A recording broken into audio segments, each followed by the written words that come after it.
ओम शांति मेरे प्रिय साथियों। पुरुषोत्तम संगम युग श्रृंखला में आप सभी का स्वागत है। हमारा आज का शीर्षक है पुरुषोत्तम संगम युग एवं राजाश्रय। परमपिता शिव परमात्मा के द्वारा धर्मों की स्थापना और पालना कैसे होती है, ये सभी बातें हमें बताई गई हैं।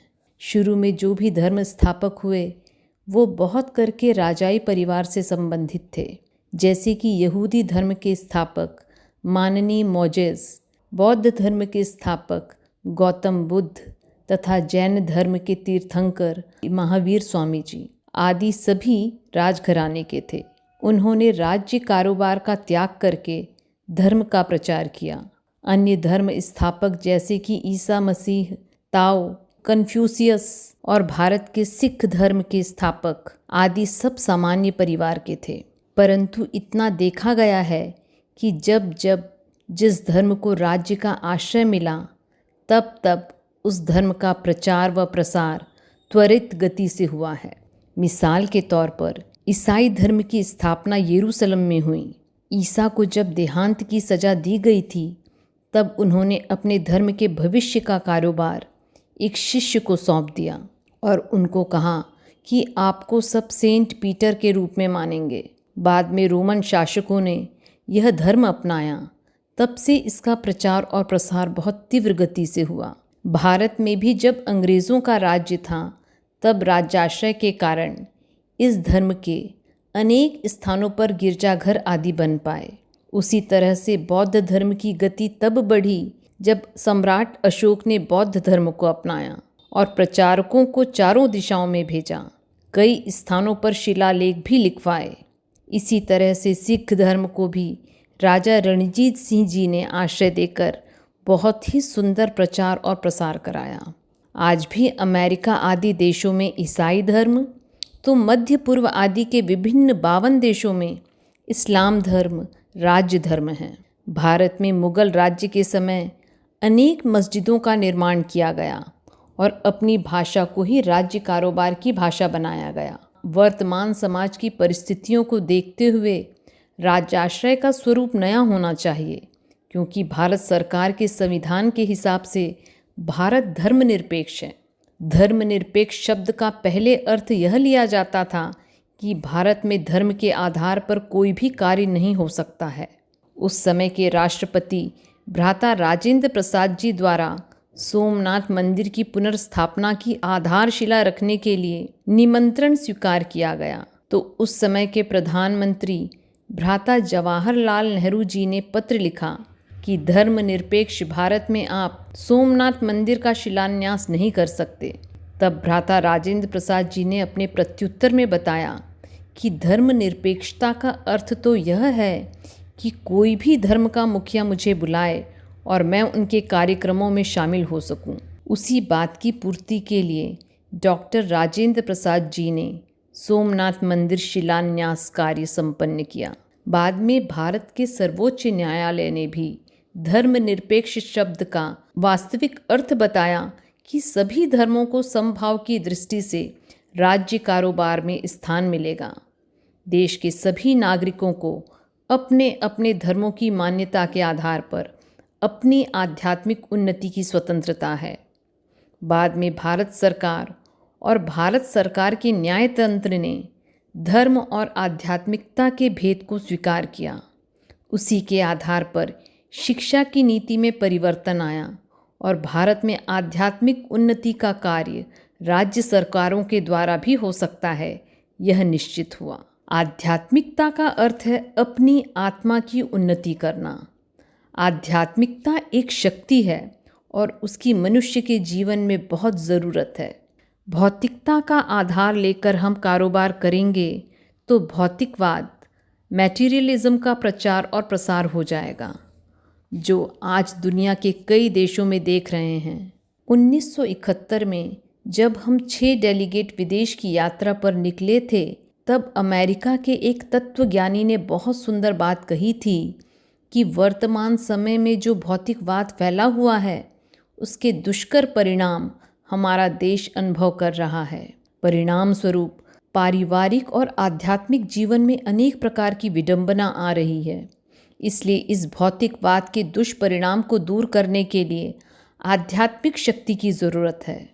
हमने उनको बताया था कि आध्यात्मिकता का अर्थ सिर्फ हाथ में माला लेकर राम राम जपना या मंदिरों आदि में जाना नहीं है, किंतु आध्यात्मिकता के आधार पर ऐसा जीवन बनाना है जिसमें सभी दैवी गुणों का आधिपत्य हो और जिनके आधार पर सबके जीवन में सुख शांति फैल जाए, समाज में एकता की स्थापना हो, ईर्ष्या द्वेष अहंकार प्रायः लोप हो जाएं, क्योंकि जो 2 विश्व युद्ध हुए थे वे अहंकार की वजह से हुए थे।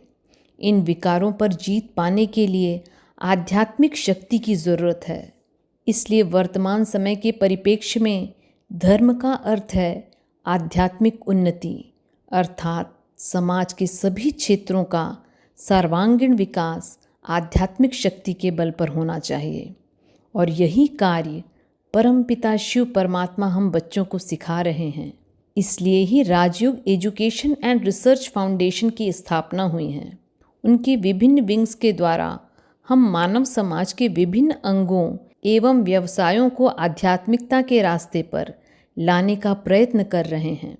पिछले वर्ष दक्षिण भारत के बहुत बड़े मंदिर के मुखिया के साथ बात हुई थी और उन्होंने बताया कि उनके मंदिर में 18,000 भाई बहनें हैं, परंतु वे सभी नौकर के रूप में काम करते हैं। उन्होंने कहा कि आपके विश्वविद्यालय में कोई नौकर के रूप में काम नहीं कर रहा है। हमने कहा कि हमारे 20,000 से ज़्यादा समर्पित भाई बहनें शिव बाबा के नौकर नहीं हैं, परंतु शिव बाबा के वारिस बच्चों के रूप में अपना जीवन समर्पित करके शिव बाबा का नाम रोशन करने का पुरुषार्थ कर रहे हैं। साथ साथ समाज और अपने व्यक्तिगत जीवन को श्रेष्ठ बनाने का प्रयत्न भी कर रहे हैं। जिस प्रकार उस मंदिर के मुखिया के पास करोड़ों की आमदनी है और कोई भी एक सेवाभावी समर्पित व्यक्ति वहाँ पर नहीं है, वैसे ही भारत के केंद्र और राज्य सरकारों के पास भी मंत्री हैं, सांसद हैं, अनेक प्रकार के अधिकारीगण हैं, परंतु कोई समर्पित सेवाधारी भारत तथा राज्य सरकारों के पास नहीं है। परिणाम स्वरूप जो कारोबार हो रहा है वो हम सब जानते हैं। पूर्व प्रधानमंत्री भ्राता राजीव गांधी जी ने स्पष्ट कहा था कि सरकार 1 रुपये का जो खर्च करती है उसमें से केवल 15 पैसे का ही लाभ आम जनता तक पहुंचता है। बाकी खर्च कहाँ जाता है और कैसे होता है वो आप सब जानते हैं। शिव बाबा के इस दिव्य विद्यालय के कारोबार को देखकर सभी हैरान होते हैं कि आपके यहाँ जो बहनें भाई हैं उनके द्वारा यथार्थ रूप में धन का उपयोग होकर कितनी समाज की सेवा हो रही है। इतने कम समय में ना सिर्फ भारत में किंतु भारत के बाहर भी 140 से अधिक देशों में इस आध्यात्मिक संगठन द्वारा जो कारोबार हो रहा है वो वर्तमान समय में बहुत सराहनीय है। अब ज़रूरत है संगम युग में हमारी आध्यात्मिक शक्ति और ज्ञान के प्रयोगों का उपयोग करने की, ना सिर्फ केंद्र और राज्य सरकारों में किंतु औद्योगिक संस्थाओं के साथ मिलकर आध्यात्मिक शक्ति का बल उन्होंने भरने की ज़रूरत है। इस 11वीं पंचवर्षीय योजना के इस पहले वर्ष में भारत सरकार भारत के सभी बहन भाइयों की उन्नति के लिए 2,05,100 करोड़ रुपए खर्च करने वाली है। बाद के 4 वर्षों में यह राशि बढ़ती जाएगी। राजीव गांधी जी के विचार के आधार पर तो 2,05,100 करोड़ का 15 पैसे के हिसाब से 30,765 करोड़ रुपए का केंद्र सरकार का खर्च सफल होगा। बाकी 1,74,335 करोड़ रुपए के खर्च का क्या होगा वो तो यह किताब पढ़ने वाले सभी सोच सकते हैं। मैं इसके बारे में क्या लिखूं, किंतु याद रहे यह सब खर्च केंद्र सरकार का है और राज्य सरकारों का भी विभिन्न पंचवर्षीय योजनाओं का खर्च शामिल करें तो मालूम नहीं कि भारत और राज्य सरकारों के खर्च का कितना खर्च सफल और कितना निष्फल होता होगा। प्यारे शिव बाबा ने हमें तन मन धन सफल करने की श्रीमत दी है। धन को सफल करने का अर्थ सिर्फ यह नहीं है कि हमारे पास जो धन है उसको हमें सफल करना है, किंतु सरकार के पास तथा विश्व में अनेक धनाढ्य लोगों के पास जिनके पास अथाह धन है, तो उन्हों के धन को भी सफल कराना है। सरकार के पास जो टैक्स आदि के द्वारा धन आता है उसका यथार्थ उपयोग कराने का लक्ष्य होना चाहिए। धनाढ्य लोगों के पास जो धन है उसे सफल कराने का भी लक्ष्य रखना चाहिए, क्योंकि ऐसे कई पैसे वाले लोग हैं जिन्हों को यह समझ में नहीं आता है कि हम अपना धन कैसे सफल करें। विश्व में पैसे वालों में जिसका दूसरा नंबर है उनका नाम है वॉरेन बफेट। वो अमेरिका के नागरिक हैं और बुज़ुर्ग हैं। उनके बच्चों ने कह दिया कि पिताजी, हमारे पास अपना धन है, हमें आपके धन की आवश्यकता नहीं है। आपको जो भी अपने धन का उपयोग करना है वो आप कर सकते हैं। तब यह भ्राता वॉरेन बफेट वर्तमान समय विश्व के सबसे पैसे वाले भ्राता बिल गेट्स से मिलने के लिए गए और उनको कहा कि आपने जो धर्मादा ट्रस्ट बनाया है उस ट्रस्ट को मैं अपनी सारी संपत्ति दान में देना चाहता हूँ। मेरे बच्चे अपने अपने व्यवसाय में व्यस्त हैं। आपके पास धर्मादा कार्य करने का अनुभव भी है, तो मैं अपनी सारी संपत्ति आपको धर्मादा कार्य करने के लिए दे रहा हूँ। वॉरेन बफेट जैसे बहुत व्यक्ति दुनिया में हैं जिन्हों के पास अकूत धन है।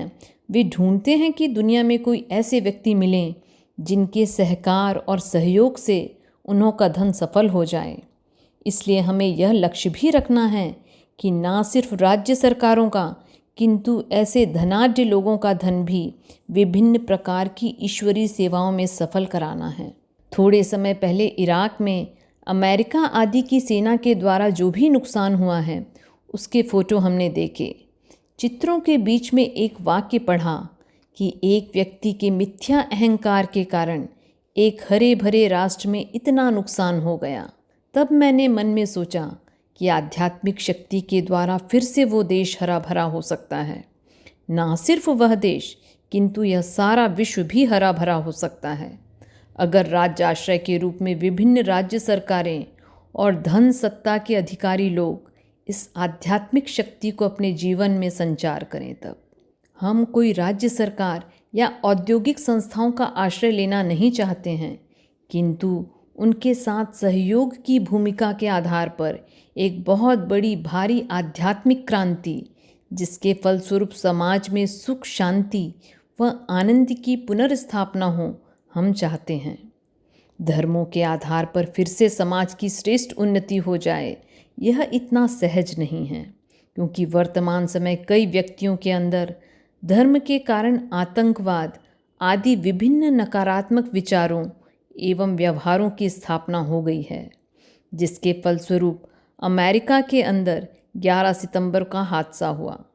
अभी अभी एक लेखक ने लिखा है कि अभी भी विश्व के विभिन्न कोनों में 30 स्थानों पर धर्म के नाम पर दुख, अशांति आदि फैल रही है और उसी के कारण विभिन्न राष्ट्रों के बीच में द्वेष और हिंसा की भावना बढ़ रही है।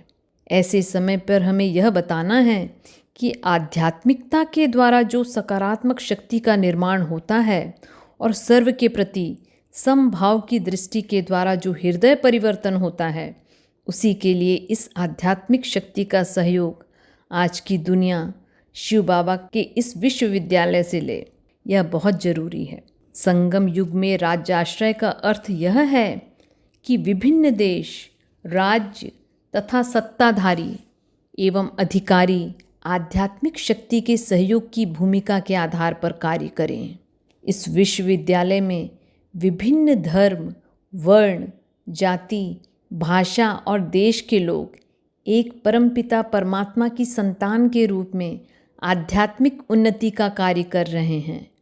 यही बात विश्व के सभी अंग और अधिकारी समझ लें कि अभी इस आध्यात्मिक शक्ति की सबको ज़रूरत है। आध्यात्मिक शक्ति का साक्षात्कार विश्व को कराने का समय आ चुका है। जब हम तैयार होंगे तो विश्व जरूर हमारे कार्य में पूर्ण सहयोग और सहकार देगा, अर्थात विश्व प्यारे शिव बाबा का आश्रय अर्थात सहारा लेगा। तब यह युग पुरुषोत्तम संगम युग के रूप में सिद्ध होगा। मेरे प्रिय साथियों, यह श्रृंखला आदरणीय दैवी भ्राता रमेश भाई जी द्वारा लिखित किताब पुरुषोत्तम संगम युग पर आधारित है, जिसमें ज्ञानामृत में लिखे हुए लेखों का संकलन है।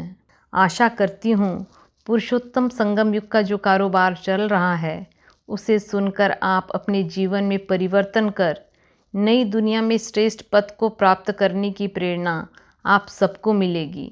इन्हीं शुभकामनाओं से मैं यह श्रृंखला अपने श्रोतागण के सामने प्रस्तुत कर रही हूँ। अगर यह कंटेंट अच्छा लगे तो please subscribe, share, like and comment ज़रूर करें। ओम शांति।